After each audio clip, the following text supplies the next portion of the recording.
BJP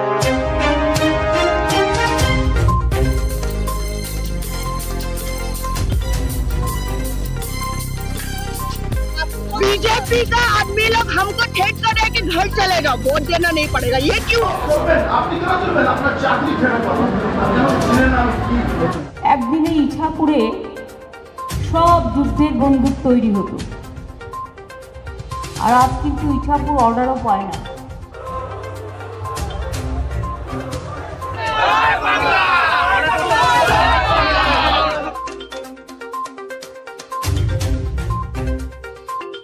যদি জেদ করতে পারে, সাহস করে যেতে পারে, সিদ্ধান্ত নেওয়ার দায়িত্ব আপনাদের।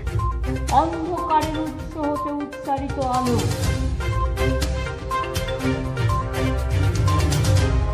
এই গুন্ডারাজ আমি খতম করে দেব, এটা আমার ব্যারাকপুরের মানুষের কাছে প্রতিশ্রুতি।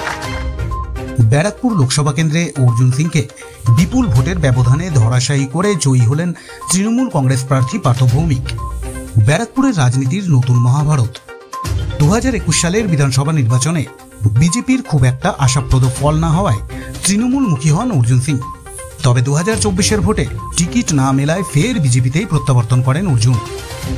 তবে মহাভারতে পার্থ ও অর্জুন এক হলেও ব্যারাকপুরের ভোটের কুরুক্ষেত্রের লড়াইয়ে একে অপরের মুখোমুখি প্রতিদ্বন্দ্বী। আর এই যুদ্ধেই হার মানতে হল বাহুবলী প্রার্থী অর্জুন সিংকে। ব্যারাকপুরের বিজয়ী তৃণমূল কংগ্রেস প্রার্থী পার্থ ভৌমিকের কাছে 64,438 ভোটের ব্যবধানে পরাজিত হলেন অর্জুন সিং। আর একদম জিরো থেকে শুরু করতে হবে, নাথিং। 4 লাখ মানুষ তো ভোট দিয়েছে, তাজা চলে আসছে। দাদা এই ভোট কেন্দ্র অর্জুন সিং এর পথেই চলবে 100%। অর্জুন সিং এর পথে চলবে মৃত্যু অবধি ভারতীয় জনতা পার্টি। আজকে ইলেকশন কমিশনের উপর আমরা আস্থা হারিয়ে এভাবে কাউন্টিং তো কোনোদিন। 2024-এর লোকসভা নির্বাচনে ব্যারাকপুর লোকসভা কেন্দ্রের তৃণমূল কংগ্রেস প্রার্থী পার্থ ভৌমিকের সর্বমোট প্রাপ্ত ভোট 5,20,231 এবং বিজেপি প্রার্থী অর্জুন সিং এর প্রাপ্ত ভোট 4,55,793। আর পুরো কৃতিত্বটাই মানুষের। তারা মমতা ব্যানার্জির উপরে আস্থা রেখেছেন। আমার নেতৃত্ব মমতা ব্যানার্জি আর আমার দলের সেনাপতি অভিষেক বন্দ্যোপাধ্যায়। মমতা ব্যানার্জি আমায় প্রার্থী করেছেন, অভিষেক বন্দ্যোপাধ্যায় আমার রণকৌশল ঠিক করেছে। আমি দুজনের কাছে কৃতজ্ঞ।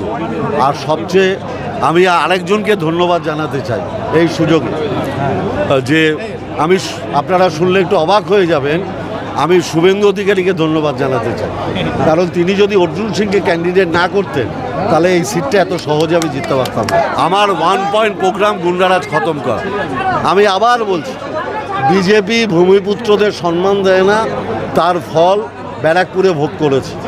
এই ব্যারাকপুরে যদি বিজেপির অন্য কোনো প্রার্থী হতো, সে অনেক বেশি কড়া প্রতিদ্বন্দ্বিতা করতে পারত। রাজ্যের 42টি আসনের মধ্যে এবার অন্যতম গুরুত্বপূর্ণ কেন্দ্র ছিল ব্যারাকপুর।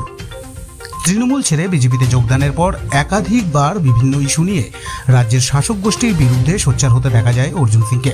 কিন্তু এবারের লোকসভা নির্বাচনে অর্জুনের কোনো ম্যাজিকই কাজ করল না। বিপুল ব্যবধানে পরাজিত হতে হলো তাকে। এই জয় হচ্ছে জনগণের জয়, এই রায় হচ্ছে জনগণের রায়। আর ভরসা হচ্ছে মমতা বন্দ্যোপাধ্যায় এবং অভিষেক বন্দ্যোপাধ্যায়ের উপরে, যাদের পরে আস্থা বিশ্বাস করে এই বাংলার জনগণ এবং ভারতবর্ষের জনগণ ইন্ডিয়া জোটের এবং এখানে মমতা বন্দ্যোপাধ্যায় এবং অভিষেক বন্দ্যোপাধ্যায়ের উপরে বিশ্বাস করে তাদের ভোট দিয়েছে। আর তাই এই জয়, আর এই জয় আগামী দিন পুরো ভারতবর্ষের রূপরেখা চেঞ্জ করে দেবে। মঙ্গলবার ফল প্রকাশের সাথে সাথে জয় উল্লাসে মেতে ওঠেন তৃণমূলের কর্মী সমর্থকেরা। দীনেশ ত্রিবেদীর পর দ্বিতীয়বার ব্যারাকপুর লোকসভার সাংসদ আসনটি তৃণমূলের হাতে আসলো। সাংসদ হলেন পার্থ ভৌমিক। ব্যারাকপুর থেকে ভিডিও জার্নালিস্ট তপন রায়ের সাথে রাজু রায় চৌধুরীর প্রতিবেদন, আজকের সংবাদ।